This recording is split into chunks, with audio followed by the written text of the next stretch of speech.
मैं सबसे पहले अमर उजाला परिवार को बधाई देता हूँ। अभी मैं सुन रहा था ध्यानपूर्वक, ये आपका पहला कार्यक्रम नहीं है।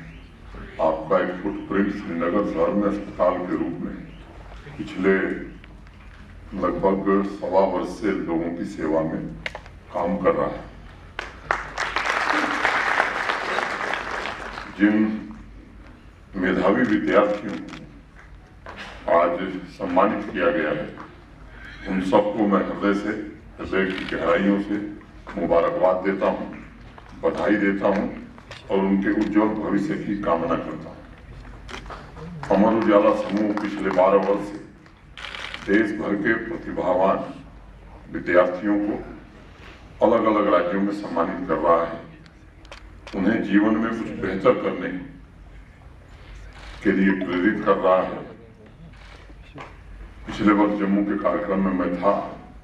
अमर उजाला को मैं फिर से दोबारा बधाई देता हूं कि श्रीनगर में भी इस कार्यक्रम का आयोजन आपने किया और मुझे उम्मीद है कि हर वर्ष ये कार्यक्रम आपका भविष्य में भी चलता रहेगा। एक दूसरी बात भी करके मैं विषय बढ़ाता हूं। यहाँ भी हिंदी अखबार पढ़ने वालों की संख्या काफी बढ़ गई है। अमर उजाला का फुटप्रिंट अगर अस्पताल के रूप में है तो मुझे लगता है श्रीनगर से भी अमर उजाला का प्रकाशन आने वाले दिनों में शुरू करना चाहिए। और सर्कुलेशन की चिंता आप छोड़ दीजिए। यहाँ बड़ी संख्या में लोग हैं जो हिंदी जानना चाहते हैं, हिंदी पढ़ना चाहते हैं, तो मुझे लगता है कि इस पर आप गंभीरता से विचार करिए। विशेष रूप से क्लास 10th और 12th के जिन विद्यार्थियों को ये सम्मान मिला है, मैं उनको विशेष रूप से बधाई देता हूँ।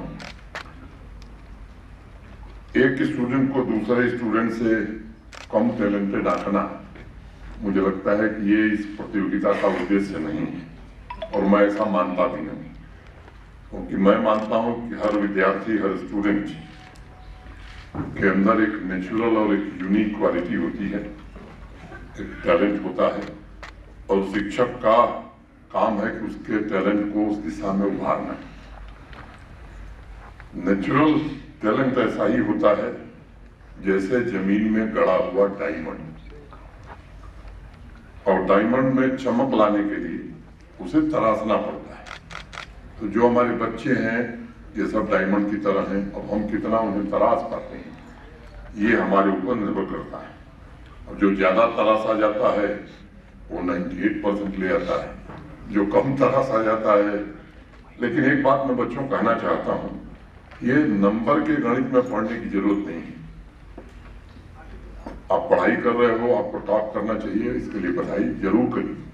अच्छे नंबर आने ये भी जरूरी है, लेकिन अब जिस तरह से दुनिया बदल रही है, मुझे लगता है कि अब नंबरों के भरोसे भविष्य नहीं बनाया जा सकता। इसलिए इसका कोई मानसिक बोझ कोई बच्चा अपने मस्तिष्क पर न ले कि हमें कम नंबर आया है। देश में, दुनिया में जितने बड़े आविष्कार, मैं आपको कह सकता हूं कि वो टॉपर्स ने कम किए हैं, जो प्रायोगिक प्रैक्टिकल नॉलेज इनके पास था, उन्होंने ज्यादा दुनिया को कंट्रीब्यूट किया इस मामले में।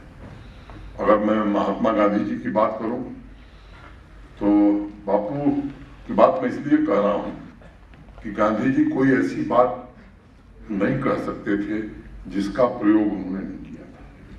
शिक्षा के संदर्भ में उन्होंने एक बात कही कि जो आप किताब में पढ़ते हो या ब्लैक बोर्ड पर पढ़ते हो वो जरा कम जाता है अंदर, जो आप हाथों से प्रयोग करते हो जल्दी समझ में आता है। तो मैं समझता हूं कि इसका ध्यान आप सब भविष्य में रखें, ये मेरा आप सबसे निवेदन है। हर बच्चे के भीतर डायमंड है, तो शिक्षकों का उत्तरदायित्व है तराशना। और जो पेरेंट्स हैं उनसे भी मैं एक बात कहना चाहता हूँ, कभी कभी हम ज्यादा बोझ डाल देते हैं बच्चों पर, कम उम्र में इतना दबाव, मानसिक दबाव, मुझे लगता है उससे बचना चाहिए। हमारे पड़ोसी का बच्चा 98% पाया, तुम क्यों 88 पर ही रह गई, ये सब सोचने की जरूरत नहीं है। अभी ये बच्चे आने वाले समय में बहुत बड़ा करने वाले हैं जो आप सोच नहीं सकते हैं। जिस तरह से टेक्नोलॉजी बदल रही है, हर रोज एक नए इन्वेंशन आ रहे हैं, मैं समझता हूं कि इन्हीं बच्चों के भरोसे देश और दुनिया में बदलाव जो हुआ है और आगे जो होगा। एक बात मैं और कहना चाहूंगा कि मैं विश्वास करता हूं कि ह्यूमन बीइंग यानी इंसान जन्म से ही टैलेंटेड है और उसके स्वभाव में क्रिएटिविटी है। पूरे जीवन चक्र में अपने पूरे क्रिएट और रिक्रिएट करने का अवसर जिस बच्चे को मिलेगा वो निश्चित रूप से अच्छा करेगा। जो उस क्रिएटिविटी को निखार पाता है वो असफल होता है, जो असफल हो जाता है उसके भीतर भी वो क्षमता मौजूद है और उसको इंतजार करना चाहिए, कोशिश करनी चाहिए कि हम भी निखरें। आज इस अवसर पर मैं टॉपर्स के साथ साथ सभी स्टूडेंट्स को जीवन की इस क्रिएटिव यात्रा के लिए अपनी शुभकामनाएं देता हूं और आशा करता हूं कि भविष्य में जिस क्षेत्र को आप चुनेंगे उसमें आप जरूर सफल होंगे। इस वर्ष 10वीं और 12वीं 10th और 12th दोनों परीक्षाओं में हमारी बच्चियों ने बच्चों से बेहतर किया है। मैं बच्चियों को बधाई देता हूं और मैं देख रहा हूं इस बात को। और वो बच्चे बुरा ना माने, जम्मू कश्मीर के विकास में हमारी बहनों का, हमारी बच्चियों का योगदान पुरुषों से और नौजवानों से ज्यादा है। इस सच्चाई को मैं स्वीकार करता हूं। मैं आलोक कुमार जी से मैं आंकड़े ले रहा था। 1,48,701 1,48,701 इतने बच्चों ने 10वीं 10th की परीक्षा में पंजीकरण कराया और इसमें से 1,18,791 1,18,791 ये बच्चे उत्तीर्ण हुए। और बच्चियों का जो सफलता का प्रतिशत है, सक्सेस रेट जिसे हम कहें, वो 81.68% है और बच्चों का जो सफलता सक्सेस रेट है वो 78.23%। मैं बच्चियों को फिर से बधाई देता हूँ। 12th क्लास की परीक्षा के लिए 1,27,636 1,27,636 लोगों ने रजिस्ट्रेशन कराया था। इसमें 82,441 82,441 इन्होंने परीक्षा सक्सेसफुली पास की है।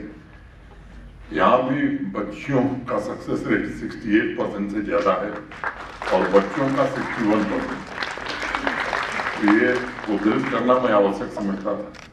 जिस भी विश्वविद्यालय के कन्वोकेशन में मैं जाता हूँ, लगभग जम्मू कश्मीर में जितने विश्वविद्यालय हैं सबके कन्वोकेशन में मैं हो लिया हूँ और एवरेज अगर मैं बताऊं तो गोल्ड मेडल 75% बच्चियां ले रही हैं और 25% बच्चे ले रहे हैं। रिजल्ट निकलने के पश्चात भी मैंने आपको मुबारकबाद दिया था। मुझे उम्मीद है कि आजकल जिस प्रकार जम्मू कश्मीर में हमारी बच्चियां इनोवेशन को और जम्मू कश्मीर के विकास को लीड कर रही हैं, उसमें आने वाले दिनों में इन मेधावी बच्चियों का महत्वपूर्ण योगदान होने वाला है। आज यहाँ उपस्थित सभी स्टूडेंट्स से मैं कहना चाहूँगा कि अब आप अपने जीवन की यात्रा के एक ऐसे मोड़ पर खड़े हैं, ऐसे पड़ाव पर खड़े हैं जब आपको पीछे मुड़कर देखने की आवश्यकता नहीं है। अतीत की तरफ न देखकर भविष्य की योजना, प्लानिंग और सबसे पहले अपने मन में संतोष, सेटिस्फैक्शन का भाव बच्चों को निकाल देना चाहिए कि जो मिल गया इससे हम संतुष्ट हो गए और आराम से सो जाए। नहीं, ये क्वेस्ट जो है, ये मुझे लगता है कि हम टॉपर ही बन गए और सोच लिए कि हो गया काम, तो इससे जीवन नहीं बनने वाला है। अभी लंबी यात्रा है और बड़े अवरोध आएंगे जीवन में। ऑब्स्ट्रक्शन कुछ स्वाभाविक रूप से आएंगे, कुछ खड़े किए जाएंगे। मुझे लगता है कि इन सब बाधाओं को पार करते हुए आपको शीर्ष पर पहुंचना है और जिस भारत के निर्माण की बात हो रही है कि जब हम लोग तो उस समय नहीं रहेंगे देखने के लिए, लेकिन 2047 में जब स्वतंत्रता की शताब्दी का वर्ष देश मनाएगा, उस समय भारत दुनिया के विकसित देशों की श्रेणी में खड़ा होगा और उसके निर्माण में आप लोगों की सबसे महत्वपूर्ण भूमिका होगी। इस संकल्प के साथ इस सभागार से जाने की जरूरत है। एक मैं छोटी कहानी आपको बताता हूँ। एक छोटा सा राज्य था, स्टेट, उस पर हमला हो गया और वो सेनापति उस राज्य का बड़ा परेशान था, घबराया हुआ राजा के पास पहुंचा। कहा साहब हमारी सेना बड़ी छोटी है, जिन लोगों ने आक्रमण किया उनकी सेना दुगनी से भी बड़ी है, तो युद्ध करने के बजाय हमको सरेंडर कर देना चाहिए। और ये बात कहते हुए तलवार उसने जमीन पर रख दी। राजा भी घबरा गए कि अब हम हारी जाएंगे। तो राजा को एक टीचर ने पढ़ाया था स्कूल डेज में, तो वो गए अपने टीचर के पास, गुरुजी के पास, और कहे कि साहब ऐसी विकट परिस्थिति आ गई है, आक्रमण हो गया है, हमारी सेना से दुगनी बड़ी सेना के स्टेट ने हमारे ऊपर आक्रमण किया है और सेनापति मेरा कह रहा है कि हार सुनिश्चित है और इसलिए हमको युद्ध नहीं लड़ना चाहिए। तो उनके टीचर ने उनको एक सुझाव दिया कि पहला काम करो कि सेनापति को अरेस्ट करके जेल में डाल दो और दूसरा काम करो कि मुझे सेनापति बना दो। तो राजा बड़ा घबराया कि ये मास्टर आदमी रिटायर हो गया है, जिंदगी भर बच्चों को पढ़ाया, कलम चलाया, ये तलवार लेके कैसे लड़ेगा। लेकिन चूंकि टीचर थे, वो पढ़ाए थे, टीचर में श्रद्धा थी, तो राजा ने उसकी बात मान ली और सेनापति को जेल में डाल दिया। टीचर आए और टीचर सेनापति हो गए। अब टीचर ने आते ही कहा कि भाई चलिए अब युद्ध के मैदान में चला जाए। जब वहां से चले तो रास्ते में एक मंदिर पड़ा और अपने सैनिकों से कहा कि आओ भगवान की पूजा कर लेते हैं, या मस्जिद पड़ी, अल्लाह ताला को सलाम बोल देते हैं। उसके पास एक सिक्का था, उसने कहा कि देखो ये सिक्का मैं उछाल रहा हूं, अगर हेड गिरेगा तो हमारी जीत होगी और टेल अगर आया तो हार होगी। सिक्का उछाला और वो हेड ही आया और कहा कि देखो अब तुम लोग लड़ो चाहे न लड़ो, जीत हमारी ही होनी। तो वो छोटी सेना गई और युद्ध में जीत गई और बाद में उसने कहा कि साहब जो सिक्का था उसमें दोनों तरफ हेड ही था, टेल नहीं था। तो केवल आत्मविश्वास भरने से इतनी बड़ी सफलता मुझे लगता है कि लोगों को मिल सकती है और इसलिए आपसे भी मैं निवेदन करूंगा, सफलता के इस मंत्र को जीत करके ही लौटना है, पराजय नहीं देखनी है। मुझे लगता है इस संकल्प के साथ हम यहाँ से आगे बढ़ेंगे। ये गहरा विचार है। 19वीं सदी के एक अमेरिकन राइटर थे प्रेंटिस मलफोर्ड, एक उनकी छोटी सी किताब है, 65 पेज की है, थॉट्स और थिंग्स। वो कहते हैं कि जिसे हम सोचते हैं, हमारा जो विचार है वो ही वास्तविक रूप लेता है।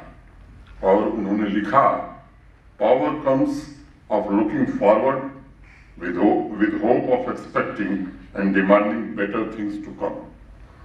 आप सभी विद्यार्थियों के सोच में, आपके संकल्प में यही भावना आनी चाहिए। सम्मान तो इस यात्रा की मैं समझता हूं कि शुरुआत है। अभी बड़े लक्ष्य आपको जीवन में हासिल करने हैं।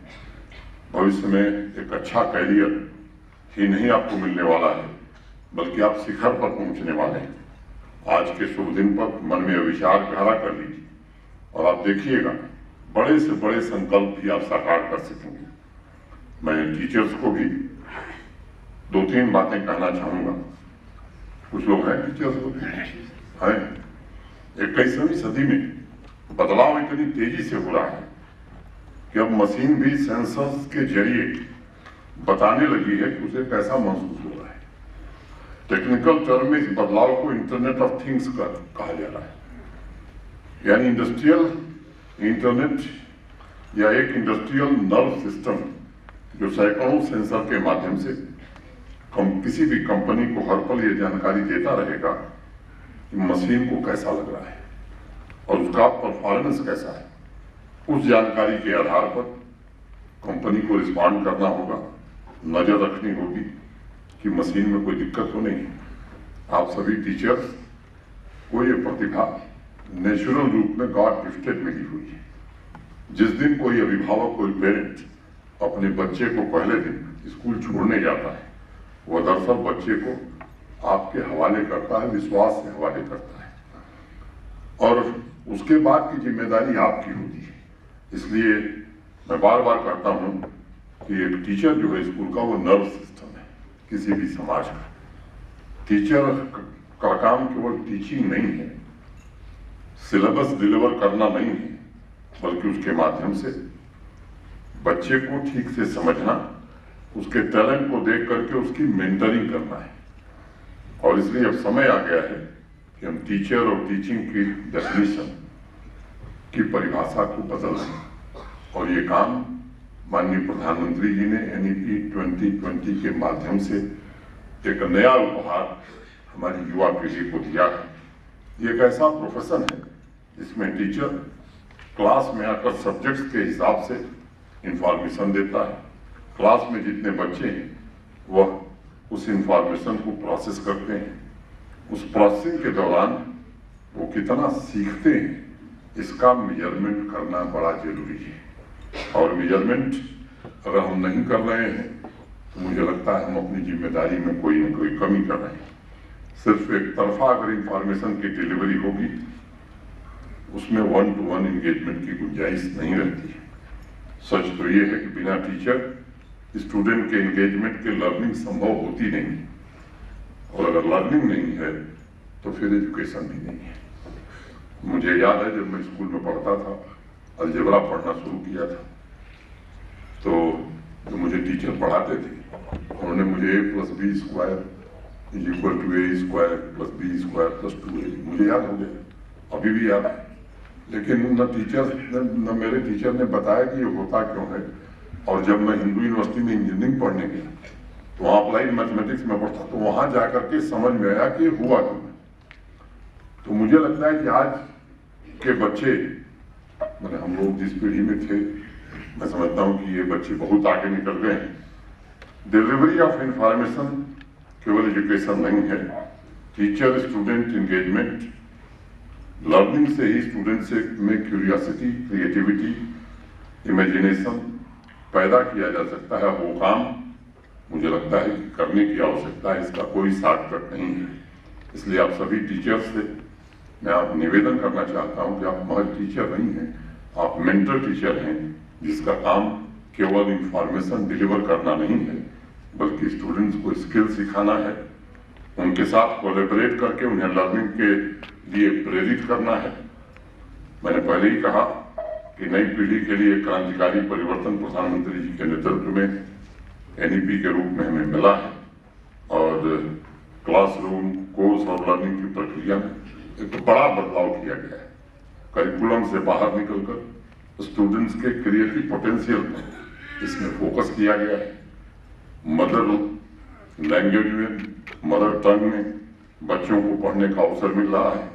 हाई स्कूल तथा हायर सेकेंडरी में उनकी यूनिक प्रतिभा को निखारने के लिए इंडिविजुअलिटी तथा स्किलिंग पर जोर दिया गया है। हर एक बच्चा रचनात्मक हो, उसमें नवीनता हो और साइंस के साथ संस्कार भी सीखे और दोनों का सामंजस्य बने, अपनी जड़ों से जुड़े। मुझे लगता है कि इसकी कोशिश हमें करनी चाहिए। आज जो हायर सेकेंडरी के विद्यार्थी स्टूडेंट हैं 2040 में अपने करियर के शिखर पर होंगे। आज हम ये प्रेडिक्ट करने का जोखिम नहीं उठा सकते तो उस समय की दुनिया कैसी होगी, ऐसे कौन से स्किल की जरूरत होगी ताकि वो बेहतर कर सके। कुछ दिन पहले प्रधानमंत्री जी ने देश का पहला 3D printing post office Bangalore में लॉन्च किया था। अब आप सोचिए 10 साल पहले किसी ने सोचा था कि 3D प्रिंटिंग का पोस्ट ऑफिस हिंदुस्तान में होगा? हम इसकी कल्पना भी नहीं कर सकते थे। और आज लोग प्रेडिक्ट कर रहे हैं कि 20 साल बाद ज्यादातर घर 3D प्रिंटिंग से ही बनाए जाएंगे। हो सकता है अगले 5 साल में ही ये संभव हो जाए। इस महीने अगस्त से पहले 15 दिन में 10 नए सॉफ्टवेयर इन्वेंशन हुए उनके और ऐप लॉन्च की गई। 10 साल पहले कभी साल में 1-2 इन्वेंशन होते थे, लेकिन आज हर रोज एक नया इन्वेंशन हो रहा है, नया टेक्नोलॉजिकल सोल्यूशन आ रहा है। पूरी दुनिया और हमारे आसपास के वातावरण वो प्रभावित कर रहे हैं। पहले किसी एक इन्वेंशन की कल्पना और उसे हकीकत का जामा पहनाने में औसतन लंबा समय लगता था, लेकिन अब कुछ महीने में संभव हो जा रहा है। ऐसी स्थिति में हम भी जोखिम नहीं उठा सकते कि बच्चे को सिर्फ एक स्किल सिखा दी जाए और हमने सोच लिया कि चलो अब अपने कैरियर में कुछ कर ही लेगा। नहीं, हो सकता है कि उसने जो स्किल सीखी है आर्टिफिशियल इंटेलिजेंस उसे और बेहतर कर दे। ऐसी स्थिति में हमें स्टूडेंट्स को लाइफ लॉन्ग लर्निंग स्किल सिखाने होंगे। उसे critical thinking, creativity, collaboration, curiosity और कम्युनिकेशन जैसे स्किल की जरूरत है, वो हमें सिखाना चाहिए और हर एक परिस्थिति में वो रिलेवेंट बना रहे। कोर्स सब्जेक्ट्स के साथ साथ उसकी इंडिविजुअलिटी कैसे नर्चर की जा सकती है, प्रॉब्लम सॉल्विंग और नए इनोवेशन के प्रति उसमें इंटरेस्ट कैसे पैदा किया जा सकता है, ये अब हमारी कोशिश होनी चाहिए। मेरा इस बात पर बड़ा गहरा यकीन है, जो स्टूडेंट क्रिएटिव होगा, अपनी इंडिविजुअलिटी को प्राप्त कर लेगा, भविष्य उसका उज्जवल होगा। मुझे नहीं मालूम बच्चों ने, उनके टीचर ने शायद पढ़ा होगा। आप में से कितने लोगों को मालूम है, मैं नहीं जानता। हेडफोन का इस्तेमाल आजकल बहुत बच्चे कर रहे हैं। मेरा एक ग्रैंड सन है, वो बराबर जब उसको टाइम मिलता है तो हेडफोन लगाए कुछ सुनता है, कुछ देखता है। जिसने बनाया आप जानते हैं उसका नाम? Anyone from students? बाल्डविन उनका नाम था और 1910 में उन्होंने इसका आविष्कार किया। वो साइंटिस्ट नहीं थे, हाइड्रो इलेक्ट्रिक प्लांट में वो काम करते थे और उनके अंदर क्यूरियोसिटी थी। उन्होंने तय किया और इसको बनाया। एयर कंडीशनर का इस्तेमाल आज सब हम लोग कर रहे हैं। 1902 में इसका आविष्कार हुआ, इन्वेंशन हुआ। कैरियर नाम का ऐसी आप देखते हैं ना, तो जो जिसने इन्वेंट किया उसका भी नाम कैरियर ही था, विलियम कैरियर। वो किसी लैब में साइंटिस्ट नहीं था।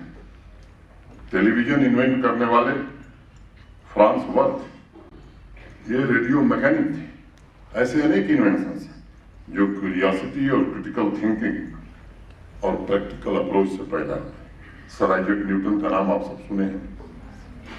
Theory of gravitation, law of gravitation और थियरी ऑफ ग्रेविटेशन। तो सर आइजैक न्यूटन भी कोई बहुत पढ़े लिखे व्यक्ति नहीं थे। वो पेड़ से देखते थे सेब गिर रहा है, जैसे आप बगीचे में देखते हो, लाइट प्रकाश कैसे फैलता है, और तब उन्होंने तुक्का लगाया और फिर ये आविष्कार किया उन्होंने।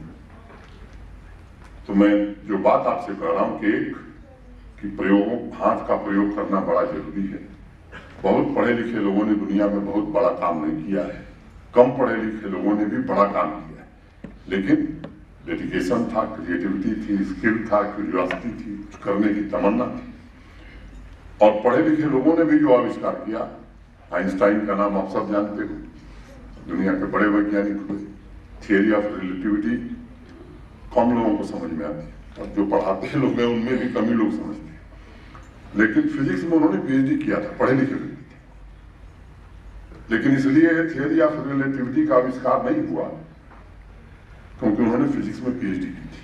संयोग से बीमार पड़ गए उनके पिताजी, और उनके पिताजी एक इलेक्ट्रोमैग्नेटिक शॉप चलाते थे। उनके पिताजी ने कहा कि भाई तुमको शॉप पर बैठना है क्योंकि घर का खर्च नहीं चलेगा। आइंस्टाइन ने कभी मना नहीं किया कि मैं फिजिक्स में पीएचडी हूं तो नहीं, मैं तो शॉप पर नहीं बैठूंगा। शॉप पर बैठा और वहां शॉप पर बैठ करके उसने फिर दुनिया को ऑटोमेटिक कैमरा देने वाला आदमी आइंस्टाइन है। सबसे पहला रेफ्रिजरेटर, ऑटोमेटिक रेफ्रिजरेटर बनाने वाला आदमी आइंस्टाइन है। और फिर थियरी ऑफ रिलेटिविटी, पूरी दुनिया की तकदीर बदलने वाला आदमी भी आइंस्टाइन।